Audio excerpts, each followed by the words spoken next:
प्रश्न क्रमांक पहिला, देशाचे दुश्मन हे पुस्तक कोणी लिहिले? देशाचे दुश्मन हे पुस्तक कोणी लिहिले?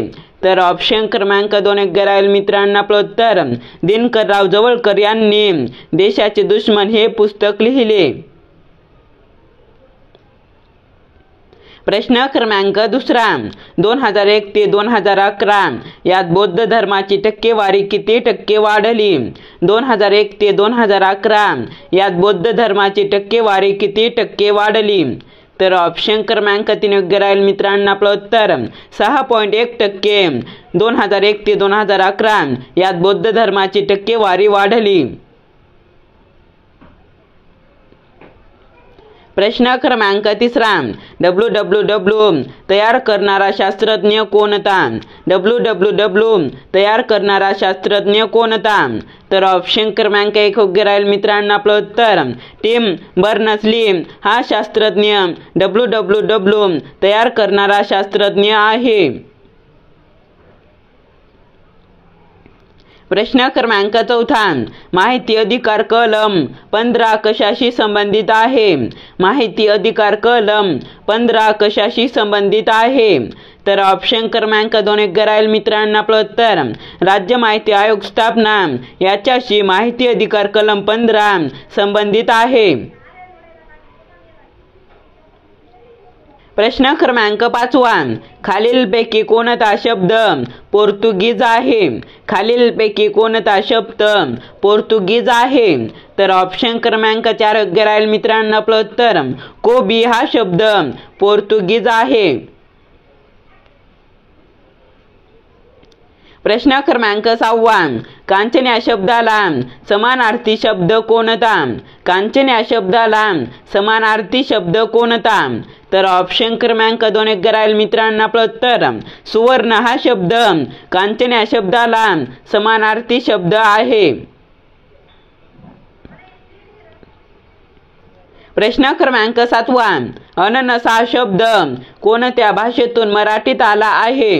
अननस हा शब्द कोणत्या भाषेतून मराठीत आला आहे? तर ऑप्शन क्रमांक 2 योग्य राहील मित्रांनो. आपलं उत्तर पोर्तुगीज या भाषेतून अननस हा शब्द मराठीत आला आहे. प्रश्न क्रमांक 8, भारतातील सर्वोच्च तर जगातील दुसऱ्या क्रमांकाचे सर्वोच्च शिखर कोणते? भारतातील सर्वोच्च तर जगातील दुसऱ्या क्रमांकाचे सर्वोच्च शिखर कोणते? तर ऑप्शन क्रमांक 4 योग्य राहील मित्रांनो. आपलं उत्तर K2 हे शिखर भारतातील सर्वोच्च तर जगातील दुसऱ्या क्रमांकाचे सर्वोच्च शिखर आहे. प्रश्न क्रमांक 9, रत्नागिरीचे महाबळेश्वर कोणत्या ठिकाणाला म्हणतात? रत्नागिरीचे महाबळेश्वर कोणत्या ठिकाणाला म्हणतात? तर ऑप्शन क्रमांक 3 योग्य राहील मित्रांनो. आपलं उत्तर दापोली या ठिकाणाला रत्नागिरीचे महाबळेश्वर असे म्हणतात. प्रश्न क्रमांक 10, भारतीय पठाराचा आकार कसा आहे? भारतीय पठाराचा आकार कसा आहे? तर ऑप्शन क्रमांक 1 योग्य राहील मित्रांनो. आपलं उत्तर त्रिकोणी भारतीय पठाराचा आकार आहे. प्रश्न क्रमांक 11, विशिष्टी नदीवर कोणते शहर आहे? विशिष्टी नदीवर कोणते शहर आहे? तर ऑप्शन क्रमांक 3 योग्य राहील मित्रांनो. आपलं उत्तर चिपळूण हे शहर विशिष्टी नदीवर आहे. प्रश्न क्रमांक 12, ज्वलनासाठी कोणत्या वायूची गरज असते? ज्वलनासाठी कोणत्या वायूची गरज असते? तर ऑप्शन क्रमांक 1 योग्य राहील मित्रांनो. आपलं उत्तर ऑक्सिजन या वायूची ज्वलनासाठी गरज असते. प्रश्न क्रमांक 13, किसान सभेचे पहिले अधिवेशन कोठे भरले होते? किसान सभेचे पहिले अधिवेशन कोठे भरले होते? तर ऑप्शन क्रमांक 4 योग्य राहील मित्रांनो. आपलं उत्तर मुंबई या ठिकाणी किसान सभेचे पहिले अधिवेशन भरले होते. प्रश्न क्रमांक 14, किसान सभेचे पहिले अधिवेशन कधी भरले होते? किसान सभेचे पहिले अधिवेशन कधी भरले होते? तर ऑप्शन क्रमांक 3 योग्य राहील मित्रांनो आपलं उत्तर. 1945 या वर्षी किसान सभेचे पहिले अधिवेशन भरले होते. प्रश्न क्रमांक 15 महात्मा गांधीजींनी दक्षिण आफ्रिकेतून खालीलपैकी कोणते वृत्तपत्र सुरू केले? महात्मा गांधीजींनी दक्षिण आफ्रिकेतून खालीलपैकी कोणते वृत्तपत्र सुरू केले? तर ऑप्शन क्रमांक 2 योग्य राहील मित्रांनो आपलं उत्तर. इंडियन ओपिनियन हे वृत्तपत्र महात्मा गांधीजींनी दक्षिण आफ्रिकेतून सुरू केले. प्रश्न क्रमांक 16 भारताच्या भूसीमा किती देशांना भिडतात? भारताच्या भूसीमा किती देशांना भिडतात? तर ऑप्शन क्रमांक 3 योग्य राहील मित्रांनो आपलं उत्तर. 7 देशांना भारताच्या भूसीमा भिडतात. प्रश्न क्रमांक 17 सरदार वल्लभभाई पटेल यांनी कोणता सत्याग्रह केला? सरदार वल्लभभाई पटेल यांनी कोणता सत्याग्रह केला? तर ऑप्शन क्रमांक 1 योग्य राहील मित्रांनो आपलं उत्तर. बारडोली सत्याग्रह हा सत्याग्रह सरदार वल्लभभाई पटेल यांनी केला. प्रश्न क्रमांक 18 भारतात पहिली जनगणना केव्हा पार पडली? भारतात पहिली जनगणना केव्हा पार पडली? तर ऑप्शन क्रमांक 1 योग्य राहील मित्रांनो आपलं उत्तर. 1872 या वर्षी भारतात पहिली जनगणना पार पडली. प्रश्न क्रमांक 19 संयुक्त महाराष्ट्र सभेची स्थापना कुठे झाली? संयुक्त महाराष्ट्र सभेची स्थापना कुठे झाली? तर ऑप्शन क्रमांक 2 योग्य राहील मित्रांनो आपलं उत्तर. मुंबई या ठिकाणी संयुक्त महाराष्ट्र सभेची स्थापना झाली. प्रश्न क्रमांक 20 राष्ट्रीय सभेच्या पहिल्या भारतीय महिला भारतीय अध्यक्ष कोण होत्या? राष्ट्रीय सभेच्या पहिल्या भारतीय महिला भारतीय अध्यक्ष कोण होत्या? तर ऑप्शन क्रमांक 2 योग्य राहील मित्रांनो आपलं उत्तर. सरोजिनी नायडू या भारतीय सभेच्या पहिल्या महिला भारतीय अध्यक्ष होत्या. प्रश्न क्रमांक 21 मूळशंकर अंबाशंकर तिवारी हे खालीलपैकी कोणाचे नाव आहे? मूळशंकर अंबाशंकर तिवारी हे खालीलपैकी कोणाचे नाव आहे? तर ऑप्शन क्रमांक 3 योग्य राहील मित्रांनो आपलं उत्तर. स्वामी दयानंद सरस्वती यांचे मूळशंकर अंबाशंकर तिवारी हे नाव आहे. प्रश्न क्रमांक 22 भारतात केव्हापासून कोरोना लसीकरणाचा प्रारंभ झाला? भारतात केव्हापासून कोरोना लसीकरणाचा प्रारंभ झाला? तर ऑप्शन क्रमांक 2 योग्य राहील मित्रांनो आपलं उत्तर. 16 जानेवारी 2021 पासून भारतात कोरोना लसीकरणाचा प्रारंभ झाला. प्रश्न क्रमांक 23 मंगल पांडे यांनी खालीलपैकी कोणत्या छावणीत इंग्रज अधिकाऱ्यावर गोळी झाडली? मंगल पांडे यांनी खालीलपैकी कोणत्या छावणीत इंग्रज अधिकाऱ्यावर गोळी झाडली?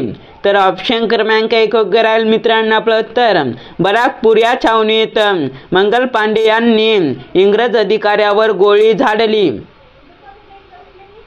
प्रश्न क्रमांक 24 महाराष्ट्रात गडकर्यांचे बंद कोणत्या ठिकाणी झाले होते? महाराष्ट्रात गडकर्यांचे बंद कोणत्या ठिकाणी झाले होते? तर ऑप्शन क्रमांक 3 योग्य राहील मित्रांनो आपलं उत्तर. कोल्हापूर या ठिकाणी महाराष्ट्रात गडकर्यांचे बंद झाले होते. प्रश्न क्रमांक 25 मध्य प्रदेशातील कुनो राष्ट्रीय उद्यानात मरण पावलेल्या चित्त्याचे नाव काय आहे? मध्य प्रदेशातील कुनो राष्ट्रीय उद्यानात मरण पावलेल्या चित्त्याचे नाव काय आहे? तर ऑप्शन क्रमांक 3 योग्य राहील मित्रांनो आपलं उत्तर. साशाम असे मध्य प्रदेशातील कुनो राष्ट्रीय उद्यानात मरण पावलेल्या चित्त्याचे नाव आहे. प्रश्न क्रमांक 24. 1919 मध्ये रयत शिक्षण संस्थेची स्थापना कोणी केली? 1919 मध्ये रयत शिक्षण संस्थेची स्थापना कोणी केली? तर ऑप्शन क्रमांक 2 योग्य राहील मित्रांनो. आपलं उत्तर कर्मवीर भाऊराव पाटील यांनी 1919 मध्ये रयत शिक्षण संस्थेची स्थापना केली. प्रश्न क्रमांक 27. मॅन ऑफ पीस हे टोपण नाव खालीलपैकी कोणाचे आहे? मॅन ऑफ पीस हे टोपण नाव खालीलपैकी कोणाचे आहे? तर ऑप्शन क्रमांक 3 योग्य राहील मित्रांनो. आपलं उत्तर लाल बहादूर शास्त्री यांचे मॅन ऑफ पीस हे टोपण नाव आहे.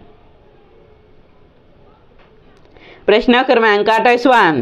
शाहू महाराजांनी 1911 मध्ये कोणत्या समाजास राजश्रय दिला? शाहू महाराजांनी 1911 मध्ये कोणत्या समाजास राजश्रय दिला? तर ऑप्शन क्रमांक 3 योग्य राहील मित्रांनो. आपलं उत्तर सत्यशोधक समाजास शाहू महाराजांनी 1911 मध्ये राजश्रय दिला. प्रश्न क्रमांक 29. महात्मा गांधीजी भारतात सर्वप्रथम सत्याग्रह कोठे केला? महात्मा गांधींनी भारतात सर्वप्रथम सत्याग्रह कोठे केला? तर ऑप्शन क्रमांक 4 योग्य राहील मित्रांनो. आपलं उत्तर चंपारण्य येथे महात्मा गांधीजींनी सर्वात प्रथम सत्याग्रह केला. प्रश्न क्रमांक 30. युगंधर या प्रसिद्ध मराठी कादंबरीचे लेखक कोण आहेत? युगंधर या प्रसिद्ध मराठी कादंबरीचे लेखक कोण आहेत? तर ऑप्शन क्रमांक 2 योग्य राहील मित्रांनो. आपलं उत्तर शिवाजी सावंत हे युगंधर या प्रसिद्ध मराठी कादंबरीचे लेखक आहेत. प्रश्न क्रमांक 31. महानायक ही कादंबरी कोणी लिहिली? महानायक ही कादंबरी कोणी लिहिली? तर ऑप्शन क्रमांक 2 योग्य राहील मित्रांनो. आपलं उत्तर विश्वास पाटील यांनी महानायक ही कादंबरी लिहिली. प्रश्न क्रमांक 32. परराष्ट्र धोरण हा विषय 7व्या अनुसूचीतील कोणत्या सूचीत समाविष्ट आहे? परराष्ट्र धोरण हा विषय 7व्या अनुसूचीतील कोणत्या सूचीत समाविष्ट आहे? तर ऑप्शन क्रमांक 1 योग्य राहील मित्रांनो. आपलं उत्तर केंद्र सूचीमध्ये परराष्ट्र धोरण हा विषय 7व्या अनुसूचीतील समाविष्ट आहे. प्रश्न क्रमांक 33. पाणी पंचायत ही संकल्पना कोणी विकसित केली? पाणी पंचायत ही संकल्पना कोणी विकसित केली? तर ऑप्शन क्रमांक 2 योग्य राहील मित्रांनो. आपलं उत्तर विलासराव साळुंखे यांनी पाणी पंचायत ही संकल्पना विकसित केली. प्रश्न क्रमांक 34. कोणत्या राज्याने अलीकडेच पर्यावरणासाठी मिशन जीवनशैली सुरू केली? कोणत्या राज्याने अलीकडेच पर्यावरणासाठी मिशन जीवनशैली सुरू केली? तर ऑप्शन क्रमांक 1 योग्य राहील मित्रांनो. आपलं उत्तर आसाम या राज्याने अलीकडेच पर्यावरणासाठी मिशन जीवनशैली सुरू केली. प्रश्न क्रमांक 35. सार्वजनिक सत्यधर्म हे पुस्तक कोणी लिहिले? सार्वजनिक सत्यधर्म हे पुस्तक कोणी लिहिले? तर ऑप्शन क्रमांक 4 योग्य राहील मित्रांनो. आपलं उत्तर महात्मा फुले यांनी सार्वजनिक सत्यधर्म हे पुस्तक लिहिले. प्रश्न क्रमांक 36. नानासाहेब पेशवे यांनी कोणत्या उठावाचे नेतृत्व केले?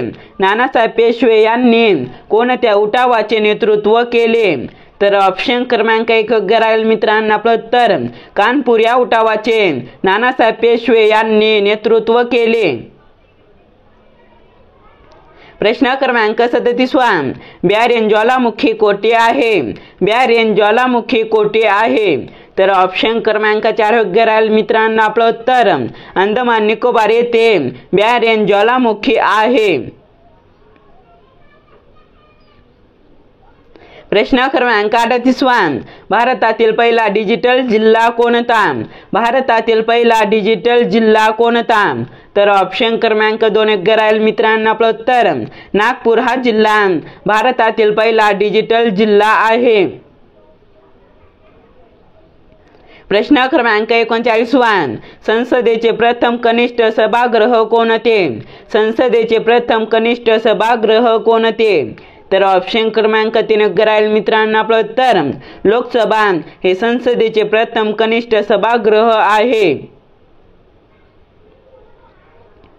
प्रश्न क्रमांक 40 नीती आयोगाचे अध्यक्ष खालीलपैकी कोण असतात? नीती आयोगाचे अध्यक्ष खालीलपैकी कोण असतात? तर ऑप्शन क्रमांक 1 राहील मित्रांनो आपलं उत्तर पंतप्रधान हे नीती आयोगाचे अध्यक्ष असतात. व्हिडिओ आवडल्यास लाईक आणि चॅनलला सबस्क्राईब नक्की करा मित्रांनो. आपण भेटूया नेक्स्ट व्हिडिओमध्ये.